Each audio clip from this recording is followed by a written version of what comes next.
Hello student. आज एक बार फिर से आपका स्वागत है आकाश थ्योरी में।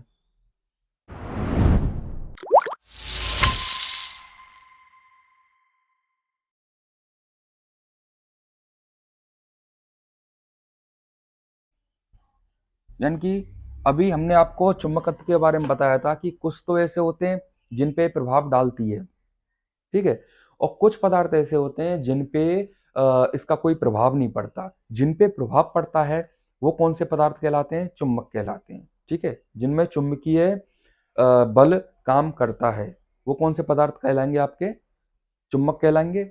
अब हम बात करेंगे कि ये जो चुंबकीय पदार्थ होते हैं वो कितने प्रकार के होते हैं। तो याद रखना, चुंबकीय जो पदार्थ होते हैं वो 3 प्रकार के होते हैं। तो वो कौन कौन से होते हैं? 3 प्रकार के कौन कौन से होते हैं? पहला होगा आपका लोह चुंबकीय,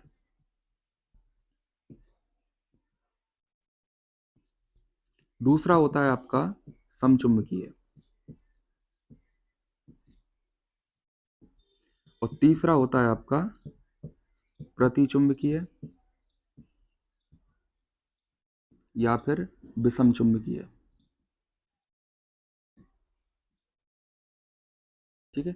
इसको हम अनुचुंबकीय भी बोलते हैं। यानी कि 3 प्रकार के हो गए। पहला हो गया आपका लोह चुंबकीय, दूसरा हो गया समचुंबकीय या फिर अनुचुंबकीय, और तीसरा होगा आपका प्रति चुंबकीय, ठीक है। अब हम बात करेंगे कि ये आखिर ये पदार्थ क्या क्या होते हैं और इनका जो सामने वाला पदार्थ है उस पर क्या रिएक्शन होती है। तो देखिए, सबसे पहले अगर हम बात करते हैं लौह चुंबकीय की, तो लौह चुंबकीय पदार्थ कौन से होते हैं? जो जिसको किसी भी चुंबकीय क्षेत्र में रखा जाए और वो कंप्लीटली उस चुंबकीय क्षेत्र को एब्जॉर्ब कर ले। करने का मतलब है कि जैसे मान के चलो ये आपकी कोई मैग्नेट है जिसके दो पोल हो गए एन और एस, ठीक है। इसका अपना एक क्षेत्र होगा, ये वाला आप इसका क्षेत्र होगा, ठीक है। जब हम लौह चुंबकीय पदार्थ को इस क्षेत्र में हम लाएंगे, जैसे सपोज करो ये कोई लोहे की बार है कोई, ठीक है, ये आपकी कोई लोहे की बार हो गई। जैसे ही इस लोहे की बार को हम इस चुंबक के नजदीक लाएंगे तो ये एकदम से झटके से जाके इससे चिपक जाएगी, ठीक है।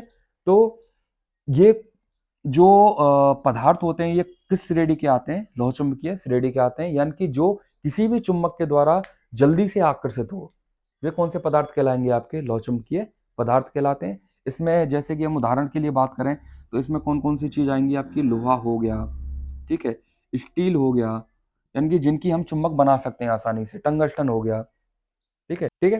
तो ये पदार्थ कौन कौन से कहलाते हैं आपके?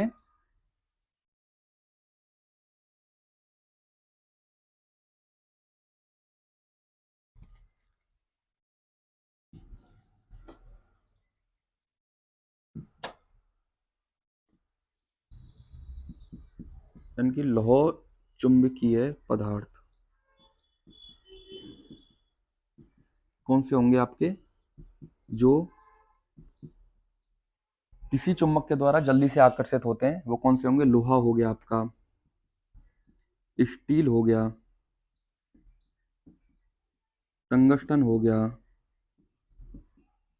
कोबाल्ट हो गया, और निकल हो गया। ये कौन से पदार्थ होते हैं आपके? जो लौह चुंबकीय पदार्थ होते हैं, ठीक है। यानी कि ये वाले जो पदार्थ हैं, स्टील हुआ, टंगस्टन हुआ, कोबाल्ट, निकल है, इनकी तो परमानेंट मैग्नेट बनाई जाती है, तो इसलिए लोह चुंबकीय हो गया। और ये कौन सा होता है? जिसकी कृत्रिम चुंबक बनती है, यानी कि इन सब की चुंबक बनती है। तो ये सब यानी कि जिनकी चुंबक बन जाती है वो किस श्रेणी के आते हैं? आपके लौह चुंबकीय श्रेणी के अंदर आते हैं। अब हम बात करेंगे कि समचुंबकीय पदार्थ क्या होते हैं और या फिर अनुचुंबकीय पदार्थ क्या होते हैं। देखिए, समचुंबकीय अनुचुंबकीय पदार्थ वे होते हैं जो किसी भी चुंबक के द्वारा हल्के आकर्षित होते हैं। जो जैसे लोह चुंबकीय पदार्थ तो हो गए कि जैसे ही ये वाला आपका कोई लौह चुंबकीय पदार्थ है, इसके पास हम किसी मैग्नेट को लेके आ रहे हैं तो झटके से एकदम चिपक गई, तो वो तो कौन सी हो गई? आपका लोह चुंबकीय पदार्थ हो गया, ठीक है। समचुंबकीय पदार्थ कौन से होंगे कि अगर ये कोई समचुंबकीय पदार्थ है और इसके पास अगर किसी मैग्नेट को लेके आएंगे तो ये चिपकेगी नहीं, थोड़ा हल्की सी आकर्षित होगी इसकी तरफ। यानी कि इसमें चुंबकीय बल काम करेगा लेकिन इतना नहीं करेगा जितना कि इसके अंदर करता है, ठीक है। तो इसके लिए ये कौन से पदार्थ होंगे? आपके अनुचुंबकीय पदार्थ होते हैं, ठीक है। यानी कि अगर समचुंबकीय पदार्थों की चुंबकीयशीलता की अगर बात की जाए, देखिए समचुंबकीय पदार्थ अगर इसकी चुंबकीयशीलता की बात की जाए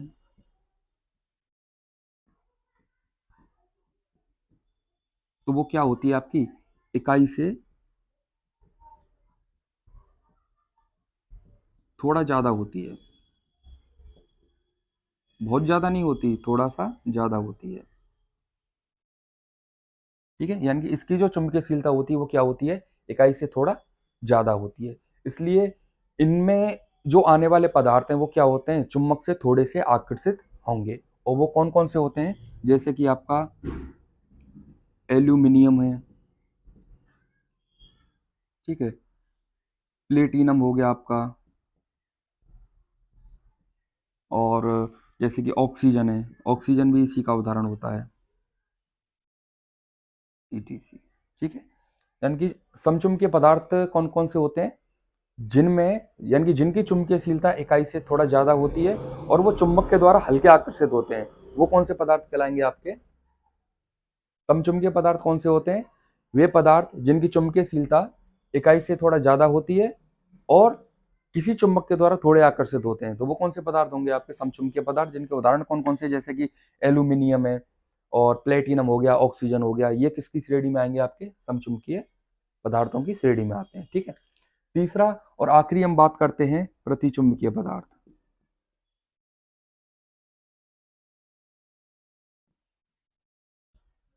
प्रतिचुंबकीय पदार्थ कौन से होते हैं, जिनकी चुंबकीयशीलता इकाई से क्या होती है, कम होती है। आपकी जो चुंबकीयशीलता होगी प्रतिचुंबकीय या फिर विषम चुंबकीय पदार्थों की चुंबकीयशीलता वो क्या होगी, इकाई से कम। ठीक है, प्रतिचुंबकीय जो पदार्थ हैं उनकी चुंबकीयशीलता क्या होती है, इकाई से कम होती है।